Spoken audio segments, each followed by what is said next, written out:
시장께서는 그 재벌로부터 이 독립적 유일한 후보다라고 말씀하셨습니다. 네. 그러면 이 말씀을 제가 분석해 보면 문재인과 안희정 후보는 그러면 저 재벌로부터 독립이 안 돼 있는지 좀 그런 의문이 드는데. 이게 참 어렵죠, 그죠? 이게 짬뽕 좋아한다니까 짜장면 싫다는 거냐? 이렇게 혹시 오해될까봐 정말 조심스러워요. 우리가 경쟁하는 관계에 있기 때문에 저희 강점을 주장하다 보면 이게 이제 자칫 상대의 약점이랄까 아니면 뭐 그런 걸 지적하는 것처럼 오해될까 참 조심스러운데 제가 이 얘기는 할 수 있죠. 저는 대한민국의 좀 구조적인 문제라면 부당한 경제 권력들에게 부패한 정치 권력이 놀아나는 그런 게 제일 심각한 문제라고 생각합니다. 정치를 똑바로 하려고 해도 결국은 이 돈 때문에 똑바로 못하게 되는 경우가 참 많아 보입니다. 제가 볼 때는. 또 국가 권력도 원래는 억강부약하는 게 본질적인 역할인데 이 강자들의 형포를 억제하고 다수 약자들을 좀 부축해서 같이 살게 하라고 지금 권력을 부여한 거 아니겠습니까? 권력이란 원래 그런 것이죠. 그런데 이 권력을 가진 사람들이 강자들의 횡포에 부안해동을 하거나 아니면 거기 횡포를 지원하면서 거기서 이익을 나누는 이게 소위 부패 권력이죠. 이런 것들이 우리나라 사회의 제일 큰 문제라고 생각을 합니다. 근데 돈으로부터 자유로워야 되는데 정치가 참으로 쉽지 않죠. 다른 후보 얘기를 하긴 좀 그렇고 그냥 일반적인 얘기로 하겠습니다. 지금 대한민국의 법인세가 명목세율이 22%고 실효세율이 한 16%대 그리고 이제 점점점 영업이익이 많을수록 실효세율이 떨어져가지고 10대 재벌 기업 같은 경우는 이제 12.1% 이 정도죠. 그런데 복지는 확대해야 되고 그런데 안희정 지사님이나 우리 문재인 후보께서는 법인세 인상은 안 한다는 거예요. 복지도 확대해야 되고 증세의 필요성도 있는데 증세 대상에서 법인세는 제외해놨습니다. 저는 제일 증세를 한다면 제일 중요한 대상이 법인, 또 영업이익 좀 많은, 저는 500억 이상 영업이익 얻는 곳은 한 8% 정도, 증세하면 한 15조 정도가 생기니까 좀 국가 재정에 좀 크게 도움이 될 거라고 생각하는데 이런 점에서 보면 재벌 이익을 챙겨주는 측면이 있죠. 또 한 가지 이런 것도 있습니다. 제가 여러 차례 문재인 후보에게 여쭤봤는데 답이 없으세요. 제가 며칠 전에 집회 현장에도 한번 여쭤봤는데 그거 혹시 실수하신 거 아닙니까? 이렇게 제가 이렇게 물어봤는데 그게 뭐냐면 준조세 폐지 공약을 하셨습니다. 이 준조세는 두 종류가 있는데 소위 비자발적 후원금 더하기 법정 부담금 이 두 가지로 구성이 됩니다. 비자발적 후원금, 그러니까 뭐 무슨 어디 행사 지원하고 이런 것들은 1조 3천억 정도밖에 안 됩니다. 그런데 그거 말고 법정 부담금이라고 무슨 어디 대규모 개발을 해서 이익을 얻으면 그 이익을 얻기 위해서 필요한 시설들이 있습니다. 아파트 단지를 개발하면, 아파트를 분양하면 학교 용지 부담금을 내야 될 거 아닙니까? 학교 만들어야 될 거 아닙니까? 예를 들면 한전 그 부지에다가 현대자동차가 땅의 용도를 바꿔서 엄청난 초고층의 사옥을 지으면 부동산 가치가 엄청나게 올라갑니다. 토지의 가치가 올라가면 이 토지 가치 상승분의 일부를 공적으로 회수해야죠. 강남 4억에 부과된 부담금이 1조 7,600억인데 이런 것들을 다 면제해 주겠다는 거예요. 15조 원인데 결국 그러면 그 15조 원 정도를 면제를 해주면 꼭 필요한 비용이기 때문에 국민이 다 내야 됩니다. 그럼 1인당 30만 원씩 매년 내야 돼요. 그래서 이런 것들을 보면 국민의 부담을 늘리고 대기업들, 기업들, 주로 대기업들이 혜택을 보니까요. 거기에 법정 부담금을 면제해 주겠다고 하면 이게 편이 아니라 우리 사회가 닥치고 있는 당면은 가장 큰 문제, 즉 불평등과 불공정과 격차. 이거 해결할 길이 없이 더 악화되지 않습니까? 이런 것들 말씀드리는 거죠. 뭐 다른 것도 있습니다만 뭐 더 얘기 안 하기로 하고, 그런 면에서 보면 돈으로부터, 돈은 좀 더 크게 보면 우리의 경제 권력으로부터, 사실 저한테도 많이 유혹 많습니다. 뭐 이런 말씀 드리긴 못하지만 사실 도와주겠다고 많이 접근해요. 근데 제가 다 차단하죠. 없이 그냥. 저는 소액 후원으로 지금 이제 선거를 치르려고 하는데 생각보다 많이 소액 후원이 들어오고 있습니다. 뭐 놀라울 정도로. 지금 며칠 안 됐는데 6억이 넘었다고 해요. 뭐 보면 주로는 뭐 3만 원, 5만 원, 뭐 대개 10만 원 뭐 이렇게 후원하는데, 그런 면에서 보면 제가 돈으로부터 자유로운 후보인 건.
된 부담금이 1조 7,600억인데 이런 것들을 다 면제해 주겠다는 거예요. 15조 원인데 결국 그러면 그 15조 원 정도를 면제를 해주면 꼭 필요한 비용이기 때문에 국민이 다 내야 됩니다. 그럼 1인당 30만 원씩 매년 내야 돼요. 그래서 이런 것들을 보면 국민의 부담을 늘리고 대기업들, 뭐 기업들, 주로 대기업들이 혜택을 보니까요. 거기에 법정 부담금을 면제해 주겠다고 하면 이게 편이 아니라 우리 사회가 닥치고 있는 당면은 가장 큰 문제, 즉 불평등과 불공정과 격차. 이거 해결할 길이 없이 더 악화되지 않습니까? 이런 것들 말씀드리는 거죠. 뭐 다른 것도 있습니다만 뭐 더 얘기 안 하기로 하고, 그런 면에서 보면 돈으로부터, 돈은 좀 더 크게 보면 우리의 경제 권력으로부터, 사실 저한테도 많이 유혹 많습니다. 뭐 이런 말씀 드리긴 못하지만 사실 도와주겠다고 많이 접근해요. 근데 제가 다 차단하죠. 없이 그냥. 저는 소액 후원으로 지금 이제 선거를 치르려고 하는데 생각보다 많이 소액 후원이 들어오고 있습니다. 뭐 놀라울 정도로 지금 며칠 안 됐는데 6억이 넘었다고 해요. 뭐 보면 주로는 뭐 3만 원, 5만 원, 뭐 대개 10만 원 뭐 이렇게 후원하는데 그런 면에서 보면 제가 돈으로부터 자유로운 후보인 건.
권력을 부여한 거 아니겠습니까? 권력이란 원래 그런 것이죠. 그런데 이 권력을 가진 사람들이 강자들의 횡포에 부안해동을 하거나 아니면 거기 이 횡포를 지원하면서 거기서 이익을 나누는 이게 소위 부패 권력이죠. 이런 것들이 우리나라 사회의 제일 큰 문제라고 생각을 합니다. 근데 돈으로부터 자유로워야 되는데 정치가 참으로 쉽지 않죠. 다른 후보 얘기를 하긴 좀 그렇고 그냥 일반적인 얘기로 하겠습니다. 지금 대한민국의 법인세가 명목세율이 22%고 실효세율이 한 16%대, 그리고 이제 점점점 영업이익이 많을수록 실효세율이 떨어져가지고 10대 재벌 기업 같은 경우는 이제 12.1% 이 정도죠. 그런데 복지는 확대해야 되고, 그런데 안희정 지사님이나 우리 문재인 후보께서는 법인세 인상은 안 한다는 거예요. 복지도 확대해야 되고 증세의 필요성도 있는데 증세 대상에서 법인세는 제외해놨습니다. 저는 제일 증세를 한다면 제일 중요한 대상이 법인, 또 영업이익 좀 많은, 저는 500억 이상 영업이익 얻는 곳은 한 8% 정도.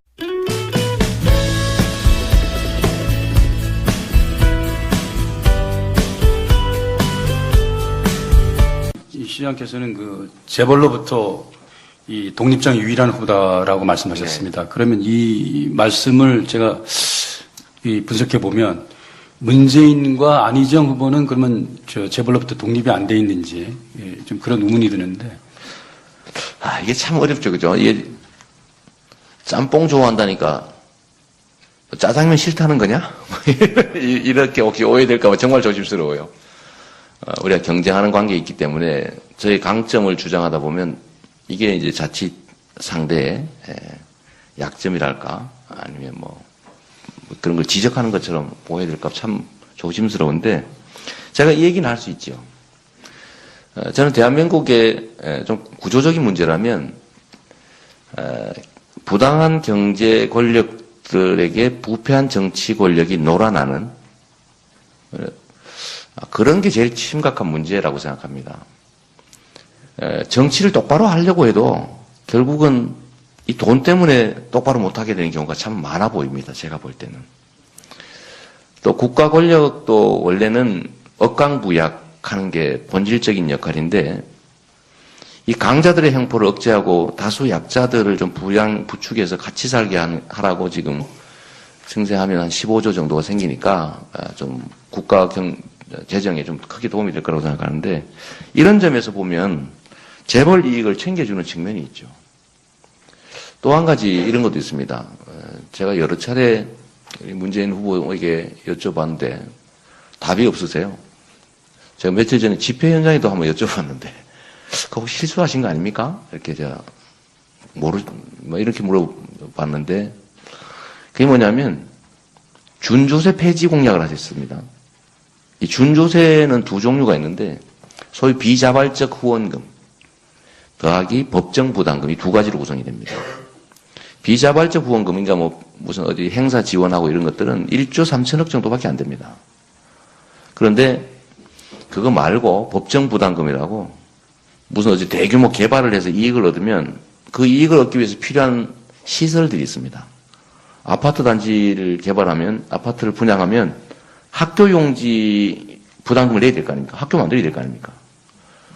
예를 들면, 한전 그 부지에다가 현대자동차가 땅의 용도를 바꿔서 엄청난 초고층의 사옥을 지으면 부동산 가치가 엄청나게 올라갑니다. 그 토지의 가치가 올라가면 이 토지 가치 상승분의 일부를 공적으로 회수해야죠. 강남 사옥에 부가